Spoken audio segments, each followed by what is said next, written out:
Bismillahirrahmanirrahim. Assalamualaikum warahmatullahi wabarakatuh. Alhamdulillah. Alhamdulillahilladzi khalaqal mauta wal hayata liyabluwakum ayyukum ahsanu amala. Ashhadu an la ilaha illallah wahdahu la syarikalah wa ashhadu anna Muhammadan abduhu wa rasuluh alladzi la nabiyya ba'dah. Allahumma salli wa sallim ala habibina al-Mustafa Muhammad sallallahu alaihi wasallam. Kawan-kawan, alhamdulillah sudah sepantasnya dan sewajarnya kita selaku hamba Allah Subhanahu wa taala untuk senantiasa bersyukur kepada Allah Subhanahu wa taala atas segala nikmat yang Allah berikan kepada kita. Yang mana mungkin pada saat ini banyak saudara kita di luar sana yang mungkin masih ingin untuk menikmati suatu nikmat yang Allah berikan kepada kita, seperti nikmat menghirup udara yang Allah berikan kepada kita. Akan tetapi mereka tidak mampu. Mereka bernafas dibantu oleh oksigen di rumah sakit. Dan mungkin ada sebagian dari saudara kita di luar sana ingin mendengarkan sesuatu yang bermanfaat, tetapi dia tidak mampu lagi karena telinganya tidak bisa mendengar. Dan ada saudara kita yang di luar sana mungkin ingin melihat betapa indahnya ciptaan Allah Subhanahu wa taala, akan tetapi dia tidak mampu lagi dikarenakan kedua matanya tidak bisa melihat. Oleh karena itu, marilah kita senantiasa terus bersyukur kepada Allah Subhanahu wa taala. Mudah-mudahan dengan senantiasa kita sering bersyukur kepada Allah Subhanahu wa taala, maka Allah akan tambahkan nikmat yang kita syukuri itu. La in syakartum la azidannakum wa la in kafartum inna adzabi lasyadid. Kalau kita bersyukur, kata Allah, pasti akan Allah tambah nikmat yang kita syukuri itu. Kan tetapi kebalikannya, apabila kita kufur terhadap nikmat yang Allah berikan, kita semakin jauh dari Allah Subhanahu wa taala atas nikmat yang Allah berikan, maka sesungguhnya azab Allah sangat pedih. Na'udzubillah tsumma na'udzubillah.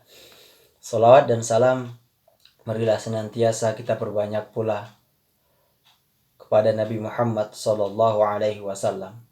Innallaha wa malaikatahu yusalluna 'alan nabi ya ayyuhalladzina amanu sallu 'alaihi wa sallimu taslima.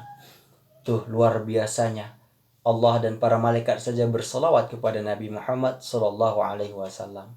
Lantas kita selaku umat Nabi Muhammad yang katanya sangat mencintai Nabi Muhammad, sudah berapa banyakkah kita bersolawat kepada Nabi Muhammad sallallahu alaihi wasallam?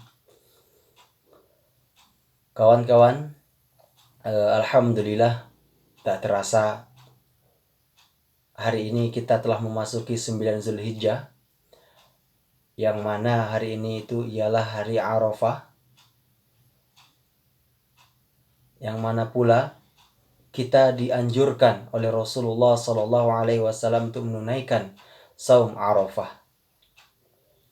Saum Arafah ini sangat luar biasa dan sangat agung keutamaannya. Sebagaimana sabda Rasulullah sallallahu alaihi wasallam, saum yaumi Arafah yukaffiru sanatil madiyah wal baqiyah. Masya Allah, luar biasa. Di dalam redaksi hadis yang lain, siyam yaumi Arafah ahtasibu 'ala Allah an yukaffira as-sanati allati qabla was-sanati allati ba'da. Allahu akbar, luar biasa keutamaannya. Jadi barang siapa yang saum di hari Arafah, yaitu 9 Zulhijjah, maka Allah Subhanahu wa taala akan mengampuni dosanya setahun yang lalu dan setahun yang akan datang. Nah, perlu digarisbawahi, dosa seperti apa yang Allah akan ampuni? Yaitu dosa-dosa kecil kita yang kita tidak sadari, ya. dikarenakan memang kita manusia, al-insan mahalul khata, tempatnya salah, wanisyan dan lupa. Setiap harinya mungkin kita melakukan kesalahan dan dosa, akan tetapi kita tidak menyadarinya. Oleh karena itu, ini menjadi peluang yang sangat besar bagi kita selaku umat muslim untuk melaksanakan saum Arafah. Alhamdulillah sebelumnya juga sudah ada video yang kami share untuk kawan-kawan di malam hari ya. Tadi malam alhamdulillah, mudah-mudahan itu bisa menjadi pengingat. Akan tetapi sebaliknya, ketika Allah memberikan kemuliaan yang luar biasa bagi orang yang melaksanakan saum Arafah, maka berarti apabila kita tidak melaksanakannya sangat rugi. Kenapa? Berarti dia telah menyia-nyiakan 2 tahun bonus yang Allah berikan kepadanya. Na'udzubillah, thumma na'udzubillah. Kawan-kawan yang dirahmati Allah Subhanahu wa taala, mudah-mudahan kita Allah mampukan untuk menyelesaikan saum Arafah ini dengan baik dan benar. Yaitu arti kata bukan hanya sekedar saum, menahan lapar dan dahaga, akan tetapi tidak beramal soleh yang lainnya. Ya, banyak yang harus kita lakukan pada saat ini. Banyak amalan yang luar biasa yang harus kita lakukan. Ya, termasuk zikrullah. Ala bi dzikrillah tatma'innul qulub. Ya, berzikir kepada Allah Subhanahu wa taala dengan bertasbih subhanallah walhamdulillah wala ilaha illallah wallahu akbar. Dan banyak lagi zikir-zikir yang lain.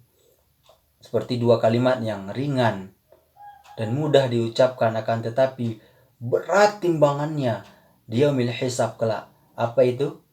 Yaitu subhanallah wa bihamdi subhanallahil azim. Dan banyak lagi yang lainnya, seperti la ilaha illa anta subhanaka inni kuntu minadh dhalimin. Nah, oleh karena itu, ini peluang yang luar biasa, kesempatan yang Allah berikan kepada kita. Selagi kita masih mampu untuk menghirup udara, berarti kita masih hidup. Oleh karena itu jangan sia-siakan nikmat yang Allah berikan ini. Begitu pula dengan tilawahnya. Kita selaku penghafal Al-Quran, mari kita jaga tilawah. Kita perbanyak tilawah. Kita baca terjemahannya juga, kita pahami dan kita amalkan. Itu seputaran saum Arafah ya. Alhamdulillah. Mudah-mudahan Allah mampukan kita untuk melaksanakannya sampai selesai. Nah, setelah 9 Zulhijjah, maka setelah itu 10 Zulhijjahnya ada yang namanya Idul Adha. Masya Allah, ini hari raya luar biasa agungnya. Hari raya ini juga disebut dengan hari raya haji. Dan ada juga yang menyebutnya dengan hari raya kurban.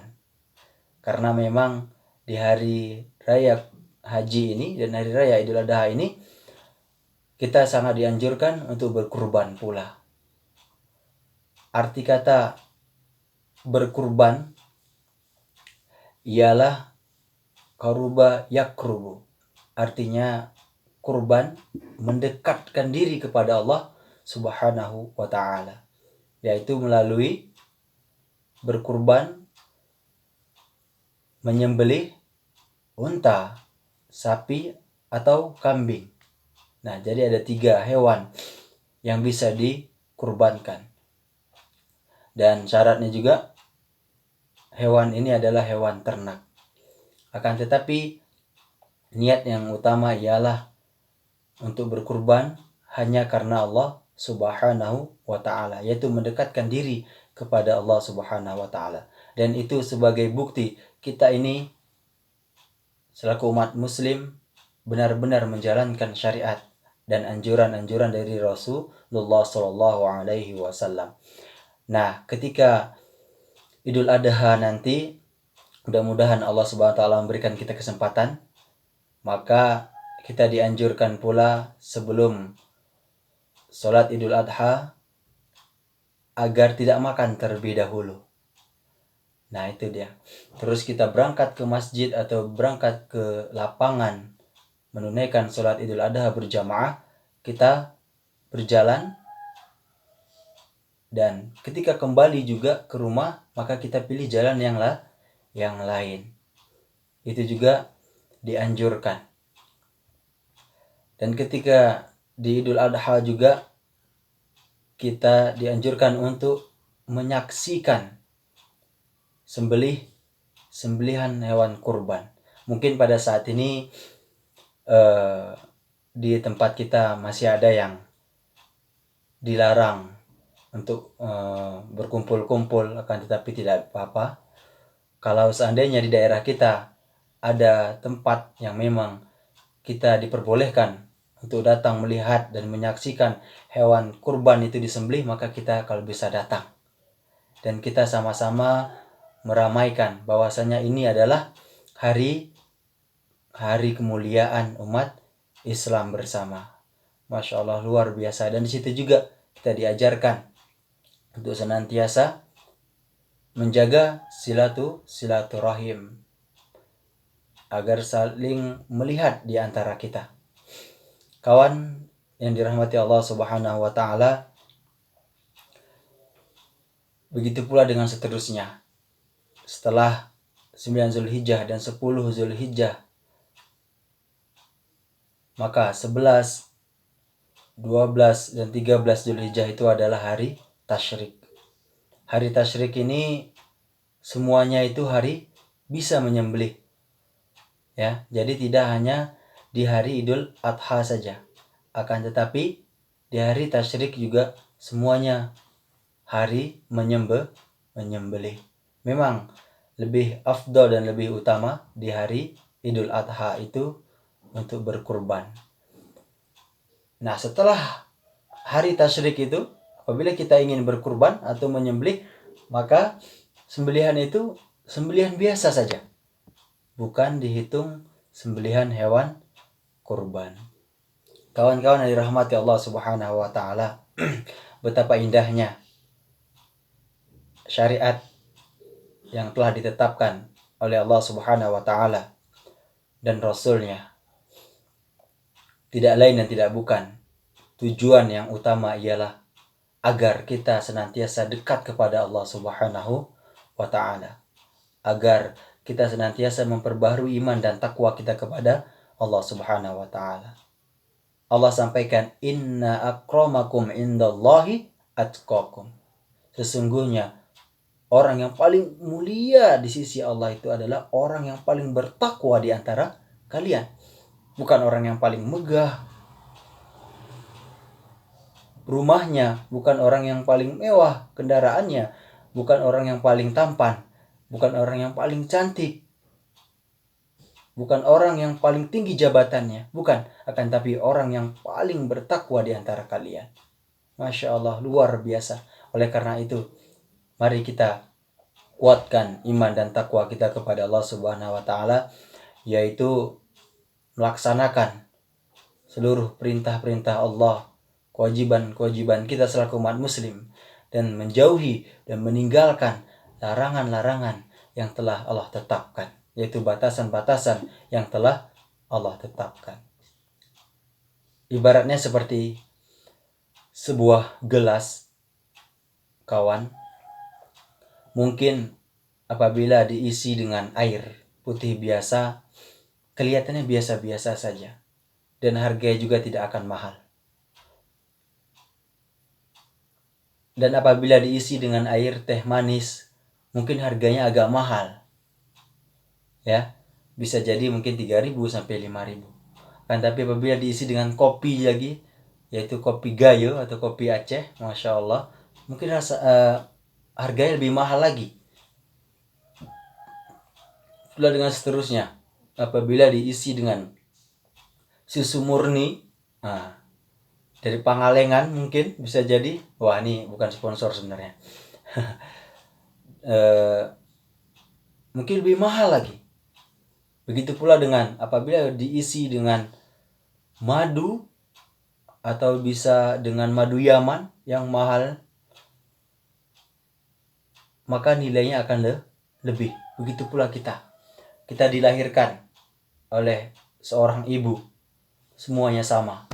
Tidak ada yang pakai baju, tidak ada yang langsung pakai peci, tidak ada yang langsung berpakaian dan sebagainya. Semua dalam keadaan telanjang, tidak ada memakai apapun. Kata apa? Semuanya kita itu sama. Ibaratkan satu gelas yang kosong, tidak ada apa-apanya. Akan tetapi ketika kita terus umur bertambah sampai saat ini, maka menjadi pilihan bagi kita mengisi apa terhadap diri kita. Apa yang kita isi kepada diri kita. Kalau kita mengisi dengan air biasa, mungkin kita tidak ada apa-apanya di sisi Allah Subhanahu wa ta'ala. Tetapi apabila kita mengisinya dengan madu, atau kita mengisi diri kita dengan ilmu pengetahuan, ilmu Islam, kita mengisi dengan ibadah kepada Allah Subhanahu wa ta'ala, pasti kita akan mulia di sisi Allah Subhanahu wa ta'ala dan di sisi manusia pula. Masya Allah. Oleh karena itu kawan-kawan yang dirahmati Allah Subhanahu wa ta'ala, sisa umur yang masih Allah berikan pada saat ini, waktu yang lapang, jangan sampai kita sia-siakan.